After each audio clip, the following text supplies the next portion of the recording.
I'm doing a giveaway of a digital copy of Fire Emblem Engage, but not here on YouTube. Go check out my Twitter. I'll have a tweet pinned to my profile listing all the rules, how to enter, deadlines, and all that good stuff. I'll list my reasons for not doing the giveaway on YouTube in the description of this video. Have a great day and enjoy the video.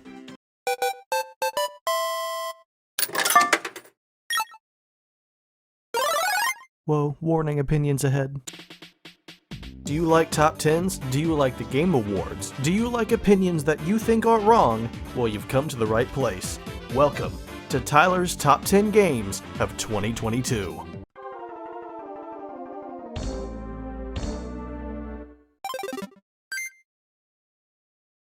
The Stanley Parable Ultra Deluxe. For the most part, this game is just a port of the Stanley Parable, but with a little extra content. This game was hyped up and delayed so much that I thought there would be a lot more new content, but I ended up finishing the new content in around an hour or two, but it's still in my top 10 games of the year.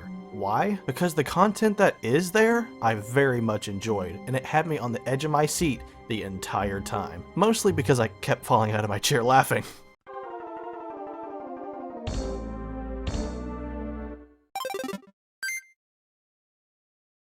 Evil West. Mix God of War, Remnant from the Ashes, and add a dash of Mad World, and then toss in cowboys and vampires as a theme, and bam! You've got Evil West. Fast, combo-heavy, over-the-shoulder God of War action, remnant gunplay, and being able to kill enemies with the environment from Mad World. Evil West's story is not all that exciting, but once the combat starts, buckle up for a good time.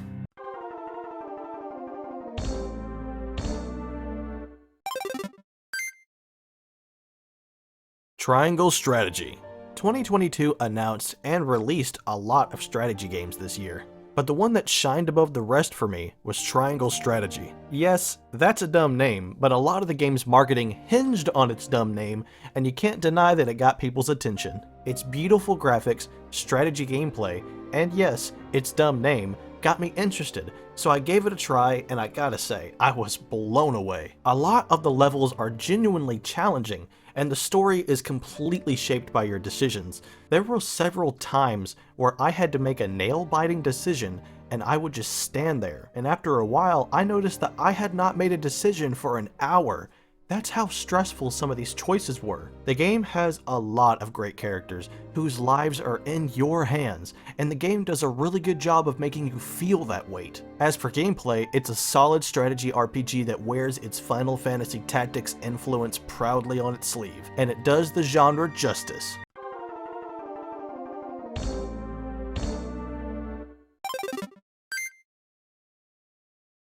Metal Hellsinger. Imagine Doom, but if you had to shoot to the rhythm of the music. Sounds awesome, right? That's because it is. The game does a great job of incentivizing the player to play well. The better you slay, more music will play. The better you do, the more instruments will be added to the song until it maxes out and adds singing. And oh boy, does it hurt when you mess up. The singing goes away, and if you keep doing worse, you lose more instruments. It's a cool way of getting the player to instantly focus on what they need to do, and when you succeed in doing so, it makes you feel awesome.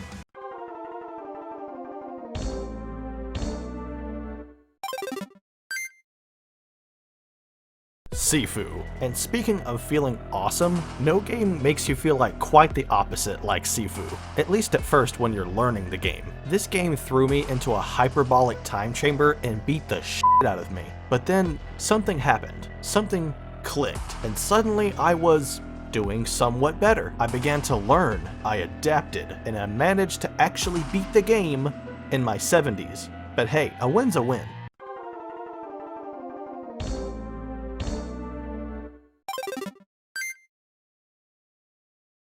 Pokemon Legends Arceus. This was a tough one because two amazing Pokemon games came out this year, but Legends Arceus really won me over. It's amazing just how good actually being able to aim and throw the Pokeball is. In any Pokemon game, I've never really felt motivated to catch them all, but in Arceus, catching Pokemon is the whole mission. You're a researcher, and they made the act of catching Pokemon really fun. That's not to say it wasn't fun before, but it was time-consuming. Now it's so quick. foosh, catch. It's so satisfying. Getting into battles is instant, and everything just has a nice, consistent flow. Arceus introduced a new style to Pokemon that I hope they do again sometime in the future. Also, it has my favorite Pokemon, Alakazam, so it's automatically the best Pokemon game ever made.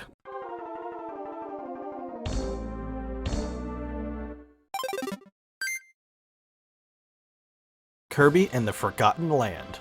This was my first Kirby game I've ever finished. I went through the entire game with the biggest, dumbest smile on my face, and I just felt happy all the way through it. No game has done that to me since Mario Odyssey, and they just really injected a lot of that game's DNA into this game. It's fun, it's polished, and it's just an absolute joy to play. Kirby really got the Mario Odyssey treatment, and I hope that other Nintendo games can get that same treatment someday. Like Donkey Kong. Before we get into the top 3, here are some honorable mentions. Not all of these games came out in 2022, but I did play them for the first time this year.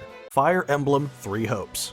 If you couldn't tell by now, I love Fire Emblem. It's my second favorite series ever, and I love Fire Emblem 3 Houses. Fire Emblem 3 Hopes is somewhat a what-if scenario set in an alternate universe. Its story and characters are great. In fact, that's what puts it up on this list, but the Dynasty Warrior gameplay after one playthrough just isn't for me. I couldn't bring myself to do another playthrough. While there were some genuine Fire Emblem elements implemented into the gameplay, there just wasn't enough Fire Emblem there to really bring me back for a second playthrough. Voice of Cards, Isle of Dragon Roars. This is a game in which you are basically playing Dungeons and Dragons. The Dungeon Master is narrating and voicing all of the characters, and it's just a nice zen game to sit and play through. I took a trip to New York City this year, and it really got me through my flights. 13 Sentinels. If this game came out this year, it would be in the top 5 games I've played this year, easily. If you haven't played 13 Sentinels, you'd be doing yourself an awesome favor if you did. It's got a great story, great characters, and amazing tower defense combat. The Legend of Zelda Skyward Sword HD. I played the original Skyward Sword when it first released back on the Wii, and to put it lightly, there was a lot holding it back from being great. This port adds so many quality of life features, and oh my gosh, the newly implemented button controls are so good. It would feel criminal if I didn't praise this port after playing it. Now, here are my top 3 games of 2022.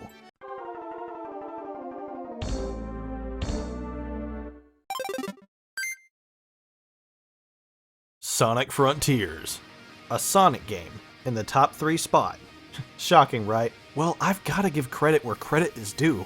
Our Blue Blur really knocked it out of the park this year. I mean, sure, it's not perfect, but as a Sonic fan who hasn't had a good Sonic game in a very long time, this 7 out of 10 felt like a 9.5 out of 10 for me. Sonic Frontiers has fast and fun gameplay, an interesting and hooking narrative, and some of the best boss battles I have played this year. Sega has really created a great foundation here for the Sonic series, and I hope that they capitalize on it.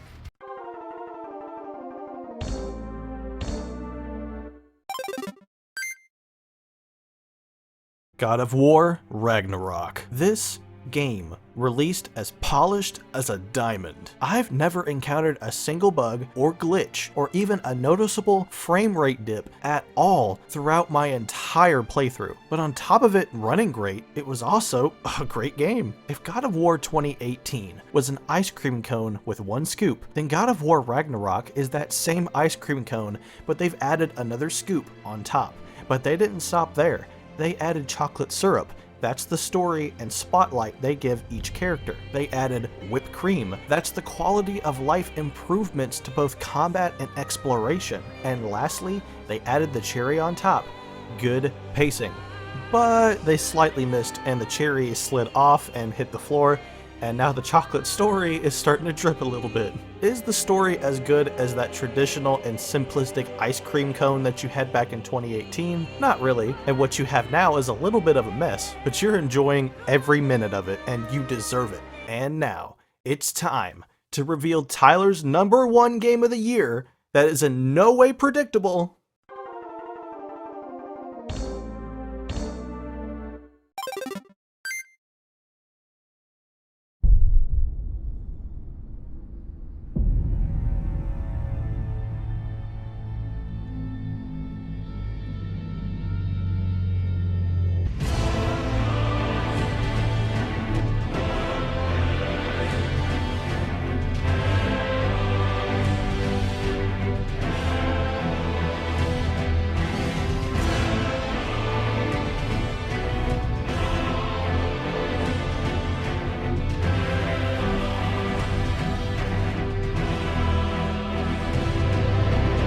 Elden Ring.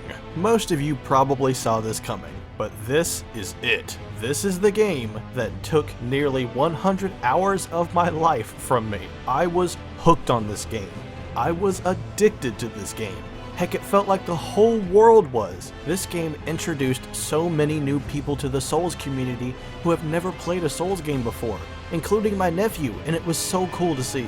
This game strikes just the right balance of challenging but fair, and it maintains it while introducing nearly boundless freedom. Go where you want to go. Do what you want to do. A boss too challenging? Just come back and fight him later when you're stronger. Or do it the old-fashioned way and keep throwing yourself at him until you beat him. This game adds so many quality of life features to the Souls series, like the Stakes of Marika that respawn you next to the boss after death, or how deep your character builds can be customized to fit your playstyle, with all sorts of weapons and ashes of war that can be fitted onto those weapons. It pushes the Souls series to new heights, and I hope that we can continue to see more of this amazing game in the future. Elden Ring not only became my favorite Souls game in the series, but it's earned the spot as my #1 game of 2022.